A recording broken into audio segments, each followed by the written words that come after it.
ইন্দোনেশিয়ার পশ্চিমাঞ্চলে একটি আগ্নেয়গিরির শীতল লাভা এবং আকস্মিক বন্যায় এখন পর্যন্ত ৪১ জনের মৃত্যু হয়েছে। এছাড়া নিখোঁজ রয়েছে আরও ১৭ জন।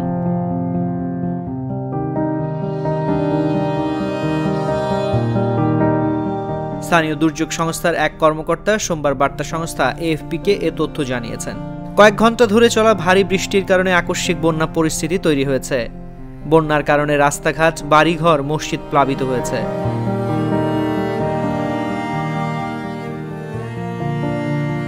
পশ্চিম সুমাত্রার দুর্যোগ প্রশমন সংস্থার কর্মকর্তা ইলহাম ওয়াহাব এএফপিকে বলেন, গত রাত পর্যন্ত আমরা ৩৭ জনের মৃত্যুর বিষয়টি নিশ্চিত হয়েছি। তবে আজ সকাল পর্যন্ত এই সংখ্যা বেড়ে ৪১ জনে দাঁড়িয়েছে। উদ্ধারকারীরা জানিয়েছেন এখনও ১৭ জন নিখোঁজ রয়েছেন। তাদের উদ্ধারে কাজ চলছে। নিখোঁজদের মধ্যে আগাম জেলায় ৩ জন এবং তানাদাতারে ১৪ জন। বন্যার সবচেয়ে ক্ষতিগ্রস্ত এই দুই এলাকায় কয়েক লাখ মানুষের বসবাস। এখন পর্যন্ত কতজনকে সরিয়ে নেওয়া হয়েছে সে বিষয়ে নিশ্চিত তথ্য দিতে পারেননি ইলহাম ওয়াহাব। তিনি বলেন, এই মুহূর্তে আমরা ক্ষতিগ্রস্তদের অনুসন্ধান, উদ্ধার, সরিয়ে নেওয়া ব্যক্তিদের সুরক্ষা এবং তল্লাশি অভিযানের দিকেই বেশি গুরুত্ব দিচ্ছি। বন্যার কারণে রাস্তাঘাট যেন নদীতে পরিণত হয়েছে। বেশ কিছু এলাকায় মসজিদ এবং ঘরবাড়ি ক্ষতিগ্রস্ত হয়েছে।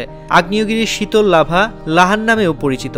আগ্নেয়গিরির প্রধান উপাদান যেমন ছাই, বালি এবং নুড়ি পাথর বৃষ্টির কারণে আগ্নেয়গিরির ঢালে নেমে আসে, তখন পরিস্থিতি আরও খারাপ হয়ে ওঠে। এর আগে চলতি মাসের শুরুর দিকে ইন্দোনেশিয়ার মধ্যাঞ্চলে বন্যা এবং ভূমিধসে কমপক্ষে ১৫ জনের মৃত্যু হয়। সে সময় প্রাকৃতিক দুর্যোগে বহু বাড়িঘর ক্ষতিগ্রস্ত হয়েছে এবং রাস্তাঘাট ভেসে গেছে।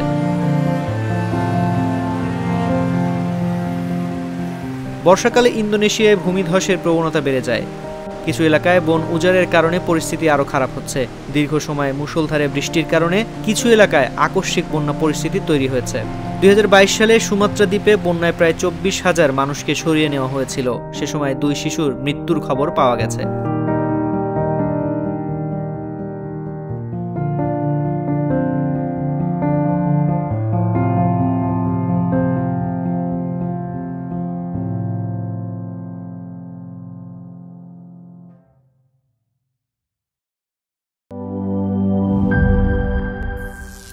করিম চাচা, আপনার প্রিয় মানুষদের কখনো বিপদে ফেলতে চাইবেন না স্যার। তাহলে আমাদের বিপদে রাখা কি ঠিক হচ্ছে?